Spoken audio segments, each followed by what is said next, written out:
అమెరికాలో ట్రంప్ వస్తుంటే కొన్ని కుబుసాలు కదిలిపోతున్నాయి. ఓ పక్కన ఈలోపు దొరికిందే ఛాన్స్ అని చెప్పి బుర్ర సరిగ్గా లేనటువంటి బైడెన్ చేతన మాదక ద్రవ్యాలు లేకపోతే సెక్స్ స్కాండల్స్లో ఉన్నటువంటి వాళ్ళకు కూడా శిక్షలు తగ్గింపు చేసేసుకుంటున్నారు. కఠినమైనటువంటి అంశాల్లో ఉన్నటువంటి వాళ్ళకు కూడా కేసులు కొట్టేపిచ్చేసుకుంటున్నారు. ఆయనకు ఉన్నటువంటి విచక్షణాధికారులు అది మరి ఎన్ని వందల కోట్లు ఆ హంటర్ బైడెన్ తినేస్తున్నాడో తెలియదు. హంటర్ బైడెన్ ఎట్లాగూ తన మీద కేసులు తప్పించుకున్నాడు.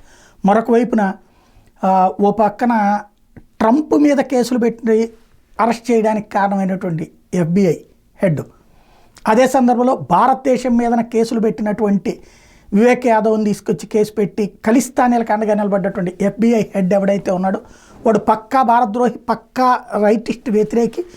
వాడు ఇప్పుడు FBI డైరెక్టర్గా ఉన్నటువంటి క్రిస్ వైరే తన పదవి నుండి తొలగిస్తున్నట్టు ప్రకటించాడు. మామూలుగా అయితే కనుక అతనికి ఇంకా 2 ఏళ్ళు టర్మ్ ఉంది, ఈ లోపే తొలగుతున్నట్టు ప్రకటించాడు.